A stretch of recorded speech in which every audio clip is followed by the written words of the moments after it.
শহীদ শরীফ ওসমান হাদির নামাজের জানাজা আগামীকাল জাতীয় সংসদ ভবন প্রাঙ্গণে অনুষ্ঠিত হবে। অন্তর্বর্তী সরকারের পক্ষ থেকে জানানো হয়েছে, আগামীকাল বেলা ২:৩০টার দিকে জাতীয় সংসদ ভবনের দক্ষিণ প্লাজায় এই জানাজা অনুষ্ঠিত হবে।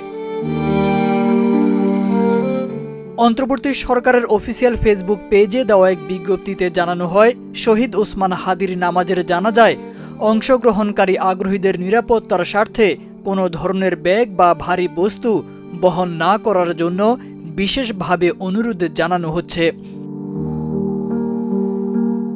এছাড়া জানাজার সময় সংসদ ভবন ও এর আশেপাশের এলাকায় ড্রোন ওড়ানো সম্পূর্ণভাবে নিষিদ্ধ থাকবে বলেও বিজ্ঞপ্তিতে উল্লেখ করা হয়। সংশ্লিষ্ট সবাইকে বিষয়টি মেনে চলার আহ্বান জানানো হয়েছে। এছাড়া সংসদ ভবন এলাকায় প্রয়োজনীয় নিরাপত্তা ব্যবস্থা গ্রহণ করা হচ্ছে বলে সংশ্লিষ্ট সূত্র জানিয়েছে। তারেক আজিজ খান, প্রজন্ম ২৪।